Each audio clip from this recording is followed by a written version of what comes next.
حسین حسین حسین حسین حسین حسین یا حسین حسین الغریب الغریب الحسین حسین. معنویت کہتے کسے ہیں؟ معنویت ملتی کیسے ہے؟ اس کے لیے کیا کرنا ہوتا ہے؟ صرف ایک بات انصاف کے ساتھ بتائیے گا، آپ نے کتنی دفعہ معنویت کو اس انداز میں دیکھا ہے؟ مباہلہ کو اس انداز میں معنویت کے اندر کتنی دفعہ دیکھا؟ مباہلے سے رابطہ کیسے جڑے گا آپ کا؟ ایسا نہیں محترم. اچھا اب یہاں پر ایسا ہوتا ہے بھائی دیکھیے، اگر خیبر کا تذکرہ اور شجاعت کی بات ہو اور کوئی میرا بچہ کہے کہ بابا وہ جو شجاعت تھی نا وہ مولا کے لیے، میں تو بزدلی صحیح، تو میں اس سے کیا کہوں؟ انصاف ہے، خدا نہ کرے نعوذ باللہ اگر میری اولاد میں سے کوئی یہ کہے اللہ وہ دن نہ دکھائے، اللہ وہ دن نہ دکھائے، بڑا سخت ہوگا. اگر میری اولاد میں سے کوئی یہ کہے تو میں اس سے کہوں گا بیٹا تجھے علی کی محبت سے کچھ نصیب نہیں ہوا، اگر تجھے مولا کی محبت ملی ہوتی نا تو بزدلی کی بات نہ کرتا. دیکھ شجاعت دکھا، علی کا چاہنے والا بزدل ہو یہ ممکن نہیں ہے. اگر میرے کوئی دوستوں احباب میں سے کوئی کہے میں کربلا کا ماننے والا ہوں لیکن مولانا قربانی میں نہیں دوں گا، تو میں اس سے کہوں گا بیٹا ایسی باتیں مت کرو، تم کربلا کے چاہنے والے ہو، قربانی نہیں دو تو پھر کربلا سے کیا کرتا. اور اگر کوئی مباہلہ کا چاہنے والا اور کہے کہ مجھے معنویت کی کوئی خبر نہیں ہے اور یہ کام دوسروں کا ہے، تو میں اس سے کیا کہوں؟ تو میں اس سے کہوں گا بیٹا یہ بتاؤ پھر علی کی محبت کا تمہیں کیا ملا؟ اگر یہ معنویت کسی اور کے لیے ہے تو تمہیں اس رابطے سے کیا ملا؟ پھر شجاعت تمہارے لیے ہے، تم علی کے چاہنے والے ہو، علم تمہارے لیے ہے، تم باب العلم کے ماننے والے ہو، قربانی تمہارے لیے ہے، تم حسین کے چاہنے والے ہو، معنویت تمہارے لیے ہے، تم مباہلہ کے چاہنے والے ہو، معنویت تمہارے لیے ہے، کسی اور کو کیوں دیتے ہو؟ اس میدان سے پیچھے کیوں ہٹ رہے ہو؟ عزیزان محترم، ہم لوگوں نے ایک بہت بڑی اپنے ساتھ غلط فہمی صحیح کی ہوئی ہے. وہ غلط فہمی کیا ہے؟ ہم یہ سمجھ رہے ہیں اہل بیت کا ہم سے رابطہ چند دنوں کا رابطہ ہے، یہ پوری زندگی کا رابطہ ہے، زندگی کے لمحے لمحے کا رابطہ ہے. یہ معنویت ہے کیا؟ اور اگر کوئی لینا چاہے ہوگی کیسے؟ ویسے تو اس کی لفظی معنی ہوں گے اور دوسرے معنی ہوں گے، لٹریچر کے اندر اس کے معنی ہوں گے، لیکن مثلا ایک بات صرف یہ سوچ لیجیے 24 گھنٹے میں آپ کا اور میرا دل اپنے خدا کے ساتھ کتنی دیر کے لیے رابطے میں ہوتا ہے؟ یہ معنویت کی ایک تشریح ہے. اچھا بھائی فرض کرنے میں ڈرائیونگ کر رہا ہوں تو میں ڈرائیونگ کر رہا ہوں، خدا پہ میری توجہ نہیں ہوتی. جب میں کام کر رہا ہوتا ہوں تو کام کر رہا ہوتا ہوں، خدا پہ میری توجہ نہیں ہوتی، نعوذ باللہ اگر ایسا ہو. جب میں نماز پڑھ رہا ہوتا ہوں تب بھی میرے ذہن میں پتہ نہیں کیا کچھ آتا رہتا ہے، تب بھی میری خدا پہ توجہ نہیں ہوتی. تو پھر مجھ سے کوئی پوچھے یہ بتاؤ بھائی کہ پورے 24 گھنٹے میں تمہاری خدا پہ توجہ ہوتی کتنی دیر کے لیے؟ ہوتا کیا ہے؟ اس کو ایک معنی میں ہم معنویت کہتے ہیں. معنویت کا مطلب کیا ہوتا ہے؟ بھائی میرا ایک جسم ہے اور میری ایک روح ہے، میری کتنی توجہ اپنی روح کے اوپر ہے، اس کو معنویت کہتے ہیں. اس روح کے ساتھ جب میں خدا سے اور ان عظیم الشان ہستیوں اور حقائق سے رابطہ جوڑنے کی کوشش کرتا ہوں، یہ رابطہ جوڑتا ہے یا نہیں جوڑتا ہے؟ اس کو معنویت کہتے ہیں. اللہ نے علم سکھانے کے بہت سارے ذریعے رکھے ہیں، ان ذریعوں میں سے مجھے کب کس طرح سے علم نصیب ہوتا ہے، اس کو معنویت کہتے ہیں. اچھا کیا یہ معنویت وہی چیزیں ہوتی ہیں جو ایک آدمی پتھر کو لیتا ہے پھل بنا دیتا ہے؟ نہیں، یہ وہ نہیں ہوتی. اس کو ہم کرامت کہتے ہیں، اس کو ہم کرامت کہتے ہیں. بعض اوقات ایسی چیزیں اس کو بھی مل جاتی ہیں جس میں معنویت میں سے کچھ نہیں ہوتا، وہ کچھ اور معاملہ ہے، اس کا ایک صحیح راستہ بھی ہے اور اس کا ایک غلط راستہ بھی ہے. معنویت خدا سے رابطے کا صرف ایک راستہ ہے اور وہ اہل بیت کا راستہ ہے، وہ کوئی راستہ نہیں. اس کو معنویت کہتے ہیں. خدا کے ساتھ رابطے میں آنا، اپنی روح کو جاننے کی کوشش کرنا، اس روح کے کچھ اثرات کو سمجھنا. بالکل ایسی ذرا سی بات آپ کی خدمت میں عرض کروں گا، بھائی کوئی ایسا نہیں ہوگا جو 25 گھنٹے 24 گھنٹے بغیر کھائے پیے گزار دے. سوال یہ ہے کہ جب ہماری جسم کو کھائے پیے بغیر زندگی گزارنا ممکن نہیں ہے، روح کا کھانا پینا کیا ہے؟ اس کو ہم معنویت کہتے ہیں. اسی کی کیا ہوتی ہے؟ علم انسان کو کیسے بڑا بناتا ہے، ان سب چیزوں کو ہم معنویت کہتے ہیں۔ اچھا، اس معنویت کے نتیجے میں اور اس معنویت کو اور آگے بڑھانے کے لیے عبادات بھی آتی ہیں، عبادتیں بھی آتی ہیں۔ ان عبادتوں کی ایک بے روح عبادت ہوتی ہے اور ایک با لذت عبادت ہوتی ہے۔ جو اہل معنویت ہوتے ہیں ان کی عبادتوں میں لذت ہوتی ہے۔ یہ نشانی ہو گئی اہل معنویت کی۔ اہل معنویت کی عبادتوں میں لذت ہوتی ہے۔ اہل معنویت کے تمام کاموں میں مد نظر بس خدا ہوتا ہے اور کچھ نہیں۔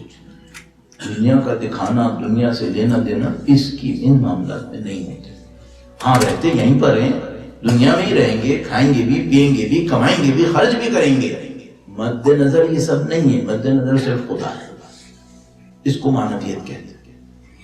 معنویت نصیب کیسے ہوتی ہے؟ اگر مجھ سے کوئی پوچھے بھائی یہ بتاؤ 32 سال 31 سال تم کو بھی ہو گئے اس طالب علمی کے اندر، معنویت کا پہلا مرحلہ کیا ہے؟ تو میں کہوں گا بھائی معنویت کا پہلا مرحلہ ہے کنٹرول۔ جس کے پاس کنٹرول نہیں ہے اس کے پاس معنویت نہیں ہے۔ جس کے پاس کنٹرول ہے اس میں معنویت کا گراؤنڈ بنا ہوا ہے، چاہے تو مل جائے گی۔ سب سے پہلی چیز جہاں سے معنویت شروع ہوتی ہے وہ کنٹرول ہے، اور اس کنٹرول کو صرف جسم سے شروع کرے روح تک لے جائے، اور آخر میں جس چیز پہ کنٹرول آئے گا وہ نیت ہے۔ جسم سے شروع کرے، مثلا چھوٹی چھوٹی باتوں سے شروع کرے۔ کھانا بسم اللہ کہہ کے شروع کروں گا، سیدھے ہاتھ سے کھاؤں گا، پانی پیتے وقت امام کا نام لوں گا، 3 گھونٹ میں پیوں گا۔ چھوٹی چھوٹی باتوں سے شروع کرے، کنٹرول بڑھائے۔ اس کنٹرول کے ساتھ ساتھ پہلے جسم کے کنٹرول کو صحیح کرے، آہستہ آہستہ۔ پہلے کا مطلب ایسا نہیں کہ اس کو کرنے سے پہلے وہ نہیں کرے گا، نہیں، ساتھ ساتھ کرے گا، محنت اس پہ کرے۔ اس کے ساتھ ساتھ اپنے جسم کے ساتھ ساتھ اپنی عبادات پہ کنٹرول بڑھائے۔ جیسے جیسے جسم پہ اس کا کنٹرول بڑھتا چلا جائے گا، آہستہ آہستہ اس کی عبادات میں بھی کنٹرول آنا شروع ہو جائے گا۔ دیکھیے عزیزان محترم، ہم سب کو برسوں گزر گئے عبادات کرتے ہوئے۔ اگر آپ کو اور مجھے یہ لگے نا کہ میری عبادات بدتری کی طرف جا رہی ہیں، تو سمجھ جائے گا معنویت میں شکست ہو رہی ہے۔ سمجھ جائے گا فوراً کہ بھئی یہ معنویت میں کچھ شکست ہو رہی ہے۔ اور اگر آپ کی اور میری عبادات لذتوں کی طرف جا رہی ہوں تو آپ سمجھ جائے گا کہ معنویت میں کوئی نہ کوئی کامیابی ہو رہی ہے۔ یہاں کوئی انسان ایسا نہیں ہوگا جو یوں بالکل ایسے جیسے جہاز ٹیک آف کر رہا ہے کامیابی کی طرف بڑھتا چلا جائے۔ یہاں یہ نہیں ہوتا۔ یہاں یوں گرتا ہے پھر اٹھتا ہے، پھر گرتا ہے پھر اٹھتا ہے۔ حاصل یہ ہونا چاہیے کہ جب ایک دفعہ گرے اور اٹھے تو پچھلی دفعہ کے اٹھنے سے ذرا اوپر اٹھے، گراف اوپر کو جا رہا ہو، کانسٹنٹ اوپر نہیں جائے گا، نیچے اوپر ہوتا ہوا جائے گا، لیکن اینڈ آف دا ڈے اوپر کی طرف جا رہا ہو، اتنا کافی ہے۔ اس کو معنویت کہتے ہیں۔ کنٹرول سے شروع کریں، اور آخر میں جس چیز پہ کنٹرول نصیب ہوتا ہے وہ کیا ہے؟ وہ ہے نیت۔ نیت کا کنٹرول بہت سخت ہے۔ کیوں؟ نیت میں گڑبڑ ہو جاتی ہے۔ اور کیسے ہو جاتی ہے؟ بعض اوقات ایسے ہو جاتی ہے کہ مثال کے طور پر کسی نے کچھ کہا اور میں نے سوچا کہ اگر میں صرف ایک گردن ہلاؤں نا تو یہ سمجھ جائے گا کہ میرے اندر وہ کمال ہے، اور میں نے وہ گردن ہلا دی، گیا، معاملہ فارغ ہو گیا۔ کیوں؟ آپ نے کام دکھاوے کے لیے کیا، چاہے گردن ہلانے کے برابر ہی کیوں نہ ہو۔ اس کو معنویت کہتے ہیں اعزان محترم۔ بس اعزان محترم، یہ جو میں آپ سے بات کر رہا ہوں، ایک آدمی یوں ہاتھ اٹھایا الائچیاں لے آئے، ایک پتھر اٹھائے پھل بنا دے، یہ معنویت نہیں ہے، یہ کرامات ہیں، یہ 10 طریقوں سے ملتے ہیں۔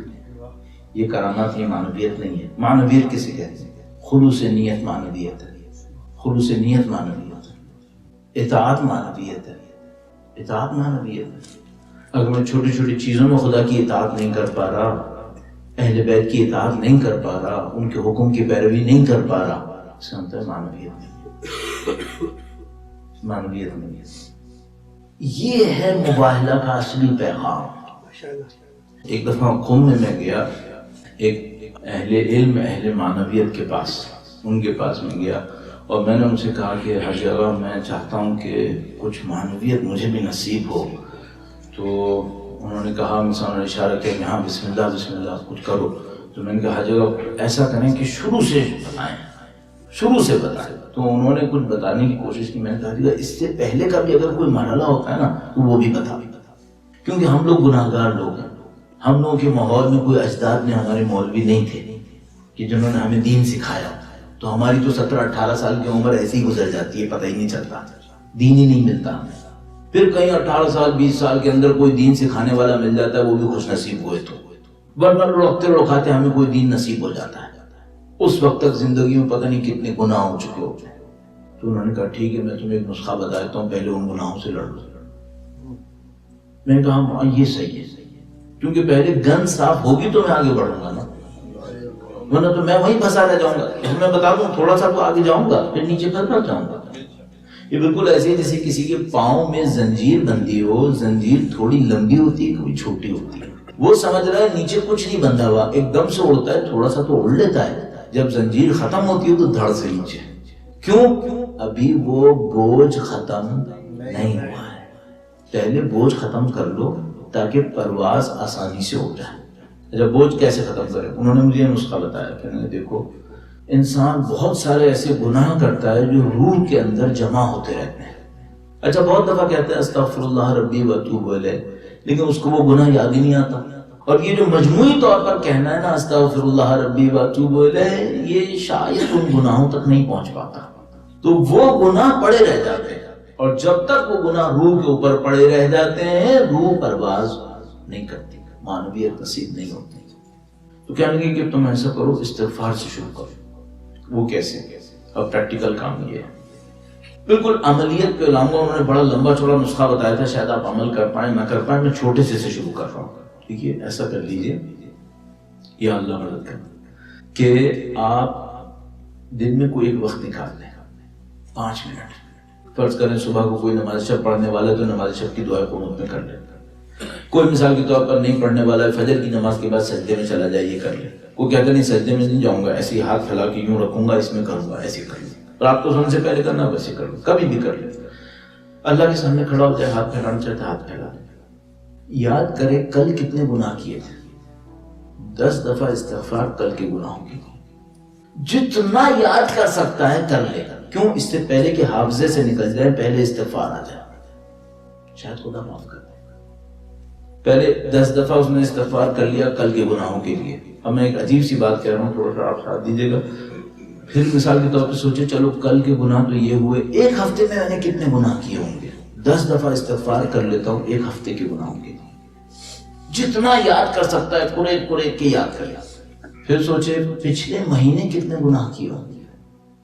10 دفعہ استغفار کرتا ہوں پچھلے مہینے کے گناہ کی. پھر جتنا یاد کر سکتا ہے یاد کر لیا. پھر 10 دفعہ استغفار کرتا ہوں 1 سال کے گناہوں کے لیے. پھر 10 دفعہ استغفار کرتا ہوں 5 سال کے گناہوں کے لیے. مثال کے طور پر میں اپنی زندگی کو سوچتا ہوں, مثال کے طور پر اس وقت 2015 ہے, ایک دن کے گناہ, ایک ہفتے کے, ایک مہینے کے, 1 سال کے. پھر میں پیچھے جاتا ہوں تو میں سوچتا ہوں مثال کے طور پر ایسے ہی میں کہہ رہا ہوں کہ فلاں سال میری زندگی کا ٹرننگ پوائنٹ تھا, اس سے اب تک میں نے جتنے گناہ کیے.